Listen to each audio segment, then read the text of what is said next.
The National Desk, America's News, now.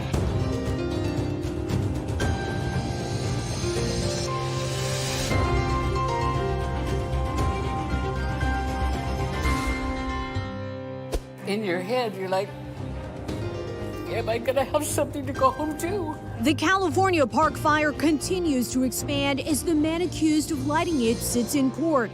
Just how big can the fire grow? A call for change. President Joe Biden outlines the reforms he wants to see in a co-equal branch of government.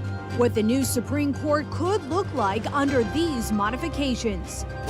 And then, in what is expected to be a very busy tropical storm season, just how likely is it the fourth named storm in the Atlantic Ocean could form this week?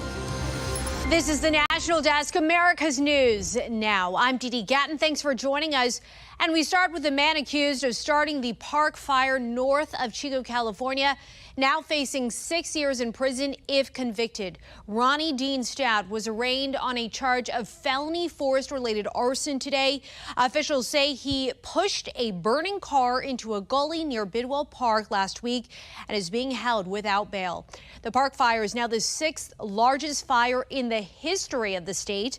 As of this morning, the fire has engulfed more than 368,000 acres spanning 4 counties. For reference, it's larger than the city of Los Angeles and half the size of the entire state of Rhode Island.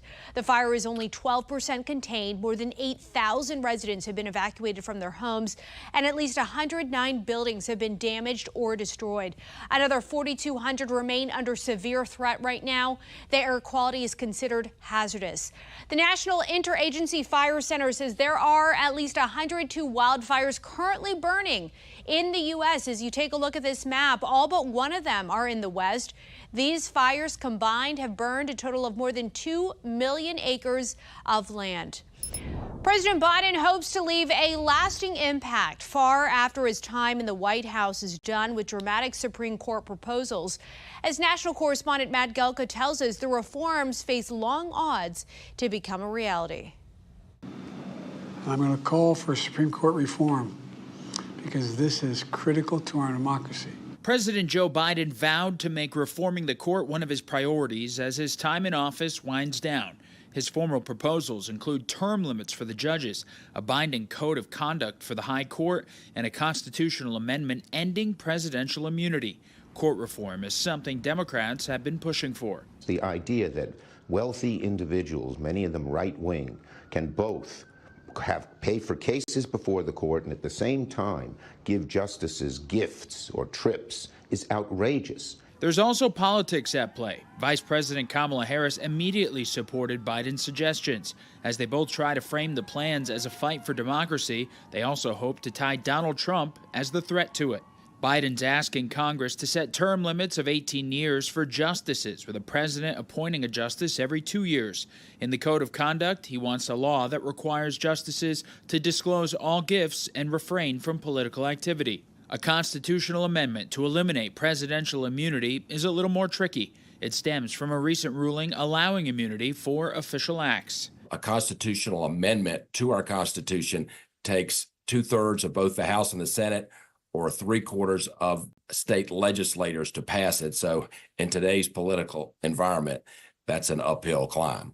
It's also unclear if Congress could impose term limits, as Article 3 of the Constitution allows justices to hold their offices during good behavior, or a lifetime appointment barring congressional impeachment. Nothing's going to happen this year, but who knows? He may be playing the long game, and maybe in 10 or 15 years, some Congress will do something about at least one or two of his proposals. Notably, Biden did not suggest expanding the court and adding justices, a common call from progressives following high-profile rulings from the conservative majority. Reporting in Washington, I'm Matt Gelka. A ban on abortions after 6 weeks of pregnancy is now in effect in Iowa. Critics say some women don't even know they are pregnant at this point. However, there are exceptions in cases of rape, incest, fetal abnormality, or if the life of the mother is in danger. The law was passed last year, but was challenged by the ACLU and reproductive rights groups. Last month, the state Supreme Court ruled there is no constitutional right to abortion, paving the way for the law to take effect. A second victim victim of Sunday's mass shooting in Rochester, New York, has died. Both of those killed are women. 5 others are receiving treatment for wounds not believed to be life-threatening. Police saying hundreds of people were gathered in a park for a barbecue when shots were fired from multiple weapons. Police are asking for witnesses to come forward with any information. No arrests have been announced. New York police are searching for at least 2 suspects in a deadly shooting in Manhattan this morning. A woman was killed and 2 people were injured in front of a migrant shelter on Randall's Island. The 3 victims were taken to the hospital where the woman was pronounced dead and the others were in stable condition. Police say the suspects escaped in separate vehicles. A vacant mill in Woonsocket, Rhode Island burned down in a fire this morning. The flames from the 220,000 square foot building near the Massachusetts border could be seen for miles. Nearby residents were kept away from the area because the mill used to be a chemical plant. Despite fighting green flames at times, hazmat crews cleared the area and said there has been no contamination to the air. No injuries have been reported. The cause of the fire is under investigation. Former President Donald Trump has agreed to an FBI interview regarding the attempted assassination at a rally in Butler, Pennsylvania earlier this month.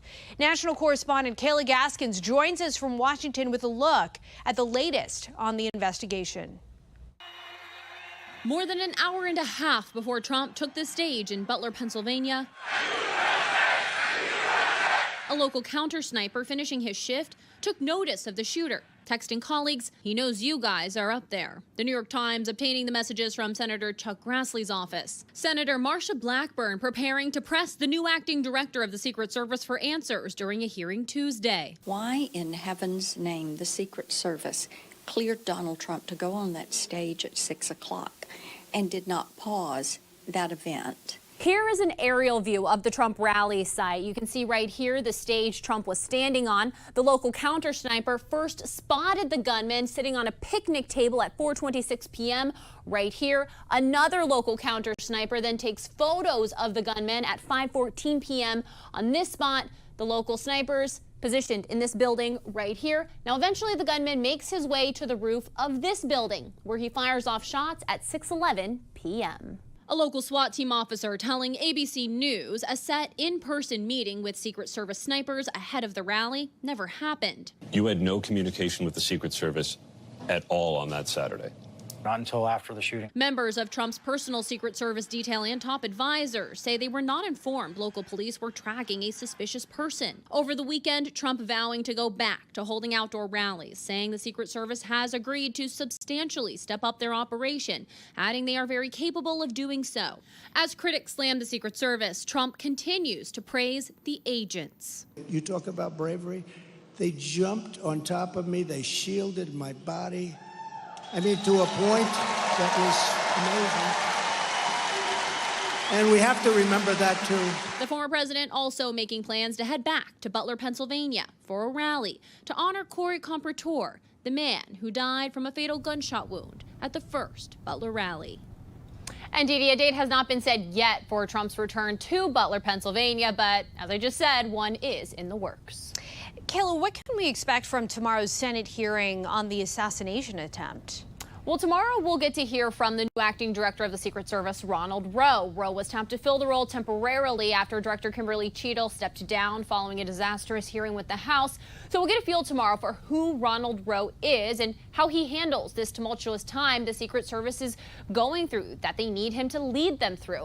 And there's still so many unanswered questions. So we expect Rowe will be pressed on the latest developments regarding that communication breakdown between the Secret Service and local law enforcement. And we will be on the Hill for tomorrow's hearing, and we'll be right here tomorrow night with a breakdown of the latest. Didi. Kayla, thank you. Live from Washington, D.C., Kayla Gaskins reporting tonight. Coming up next, the severe weather threats impacting 80 million Americans tonight, and the chances we'll see another named storm this week. Then, fiber optic cables are being damaged across France during the Olympics. What we've learned about a suspect in one of these attacks. And then the government is expanding its investigation into cars with automated driving assistance features. What you need to know about the safety of this technology. We're back in 90 seconds.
80 million Americans are at risk for severe thunderstorms, especially in parts of the northern and central plains, the Midwest, and the lower Ohio Valley. Flash flooding is possible in the Ohio and Tennessee valleys tonight and the central and southern Appalachians tomorrow. Meantime, over the Atlantic Ocean, the National Hurricane Center is tracking a tropical disturbance headed westward towards Florida. There is a 50% chance this system could develop into a named storm by the end of the week. It would be the fourth of the hurricane season. An arrest has been made in connection to the train sabotage in France on Friday. French authorities announced today they arrested a man they say is part of an ultra left-wing movement. Multiple train lines were shut down prior to the opening ceremony when 3 different stations were targeted in France. Fiber optic cables were cut and they were set on fire. The investigation is ongoing, but right now all of the trains have returned to service. But other problems have arisen in France. Multiple telecommunication lines were vandalized overnight around the country, but not in Paris. Several regions had their fiber optics and mobile telephone lines damaged.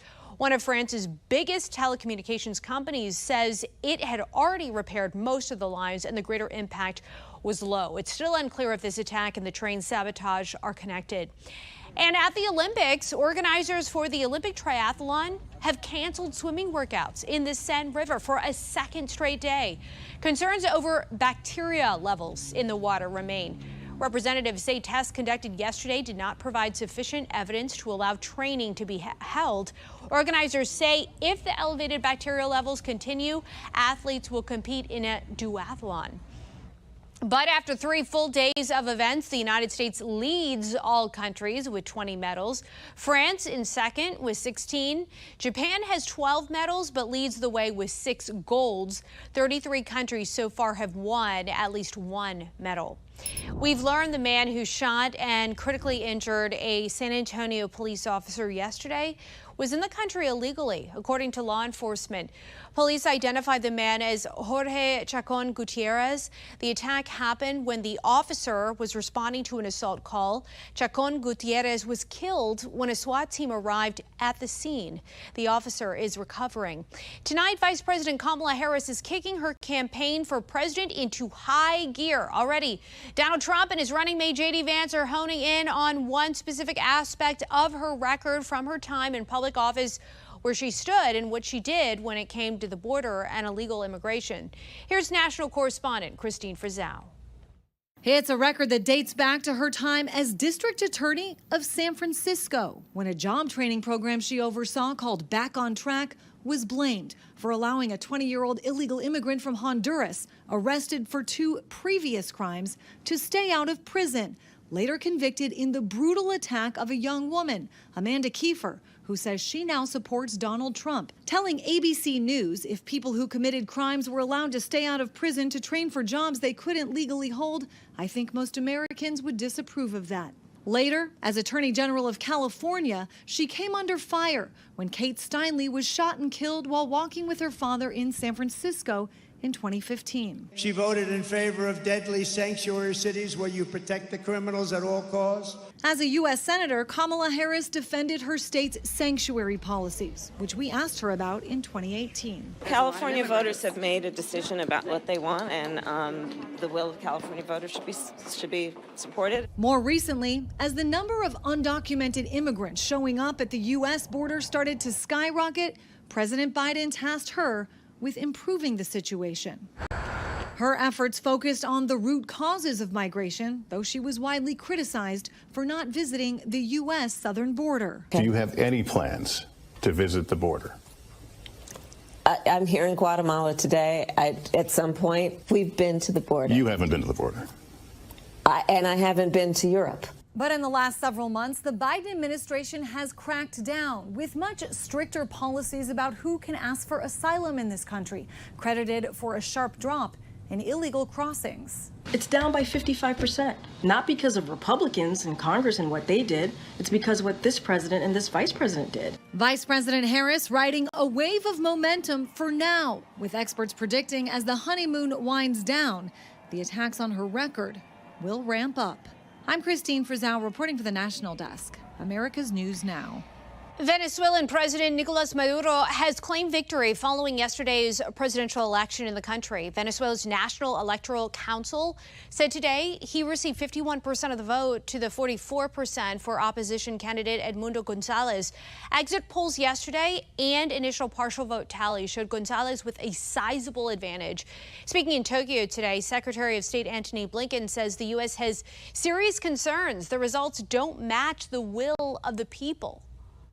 It's critical that every vote be counted fairly and transparently, that election officials immediately share information with the opposition and independent observers without delay, and that the electoral authorities publish the detailed tabulation of votes. The international community is watching this very closely and will respond accordingly. An easier way to screen for colon cancer is now approved by the FDA. The Shield blood test has been shown to be about 88% accurate for detecting stages 1, 2, and 3 colon cancer. It's targeted towards people ages 45 and up at average risk. The cost will depend on your insurance, and the test is expected to be available within the next week. We have reporters all across the country in your neighborhoods covering issues that matter to you. We're taking the pulse of America. I'm really surprised about the currents this year. The Burdettes are on their way to check the fields. A little sour, but it's going to be great. This rain gauge was completely empty during our visit, an unfortunate sign this season. Several government agencies reported this is West Virginia's 12th driest year on record. It's been pretty extreme. Plus the heat, the temperature, and the high humidity. So it's everything together. So it's like the perfect storm. Friday, Governor Jim Justice issued a state of emergency because of dry conditions. This now allows the state's emergency management division to respond to drought-related issues. Everything was just pitch black. Everything got gray. Seagulls are chasing dragonflies trying to get through to get to the sea. They couldn't even get through. It was just insane. I never seen nothing like it. Silence swept Misquamicut Beach Saturday afternoon as the iridescent wings and colorful bodies of thousands of dragonflies filled the skies. Well, no one actually made any noise. We all just had our cameras out and we're like, what the heck is happening? Interrupted only by the occasional scream of shock and excited squeal. Oh my God, I'm kind of scared. Some thought the worst. I thought it was the end of the world. While others soaked in the spectacle. You see dragonflies in Vermont, but not like that. Then we were like, where are they today? Clearing the beach in a matter of minutes. We're living in the 2024 in the United States of America, the richest country in the world, and there's third world countries that have better access to health care than we do here in the United States of America over in West Alabama right now. In March 2020, Pickens County Medical Center closed because of financial challenges, leaving people in the area to travel close to an hour to get medical care. The closest emergency room to Pickens County is either in Tuscaloosa or Mississippi. In August 2022, ABC 3340 reported that mayors across Pickens County were urging people to sign a petition to reopen the hospital. In November of that year, some of those same city leaders met with state leaders in Montgomery. Next month, hospital, city, and state representatives are hosting a town hall meeting to discuss the future of the medical center. Coming up next, it's not clear whether automated driving assistance technology actually makes cars safer. A new warning from experts about relying on these systems right after this.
More drivers are using some form of automated driving assistance on the roads, but safety experts are warning not to get too reliant on those systems.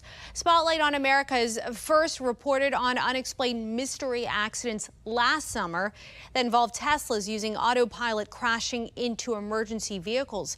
Now, as national investigative correspondent Angie Moreski tells us, concerns are going far beyond just Tesla. This body cam footage from the Fullerton Police Department in California shows an officer sprinting to get out of the way when a Tesla in autopilot mode came at him full speed, crashing into his cruiser, which was blocking traffic at an intersection. The Tesla never slowed down despite flashing lights and flares on the road. Last summer, Spotlight on America first reported on multiple dramatic crashes involving Teslas in autopilot, which were under a National Highway Safety Administration investigation. That 2-year probe ultimately examined nearly 1,000 crashes involving 29 fatalities since 2018. NHTSA pressured Tesla to issue a safety recall on autopilot, which the company did in December of 2023 in the form of a software update. But since then, NHTSA opened a new investigation in April, questioning whether the software update was sufficient after Tesla reported at least 20 more crashes. And now, NHTSA is also investigating Ford's Blue Cruise driver assist after multiple fatalities were reported while that system was in use. Tesla's safety report. Partially automated driving technology is often promoted as a way to make driving safer. But transportation safety experts say that's not yet clear. Your mission here is safety. Absolutely. David Kidd is a senior research scientist at the Insurance Institute for Highway Safety, known for its crash testing of vehicles to help advise safety standards. We have no evidence that automating parts of the driving task in consumer vehicles makes driving safer. IIHS tested 14 partially automated driver assist systems and rated them from poor to marginal, acceptable, or good. The reviews for overall safety were not encouraging. Only one vehicle got an acceptable, no vehicle got a good, and 2 got marginal. The standouts, Toyota and Lexus's teammate, did the best, getting an acceptable, and among the worst, Tesla's Autopilot Model 3 with a poor rating. One of the biggest concerns with partially automated driving is drivers can become complacent and distracted, relying on them too much, leading to crashes like that one in North Carolina, nearly injuring 2 officers. The driver told police he was watching a movie on his cell phone. So bottom line, as a consumer, as a driver concerned about safety, am I better off having partial automated driving or not? For our recommendation is basically these systems are comfort and convenience. You just need to be aware that they're limited in capability. They could stop working at any time, so you always have to be ready. Don't take it for granted that they're going to replace you as the driver. For Spotlight on America, I'm Angie Moreski. NHTSA declined to do an interview for our story, but told Spotlight in America in a statement they have opened multiple investigations and will continue to hold manufacturers accountable for any products that introduce an unreasonable risk to safety.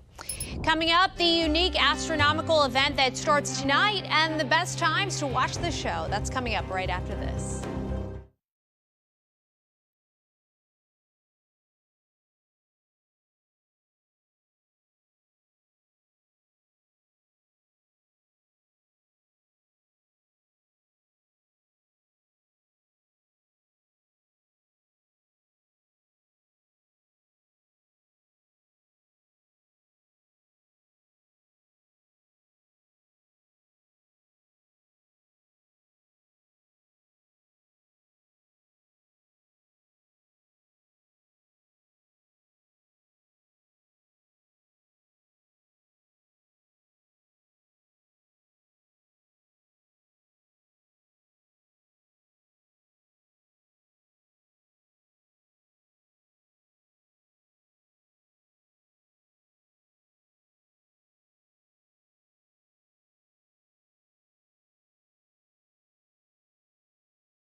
Stargazers, you could be in for a show starting tonight, lasting for the next 2 weeks or so. A double meteor shower is expected to begin in just hours.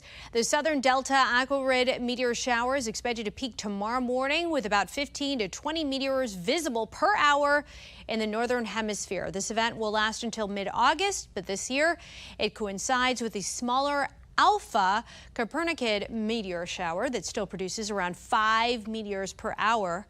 For best viewing, meteor showers are usually most visible between midnight before sunrise. So set your alarms. That's going to do it for us for this edition of the National Desk. We invite you to join us again this evening for more coverage on America's top stories. Just check our local listings. I'm Didi Gatton here in Washington. Thanks for watching. We'll see you tonight.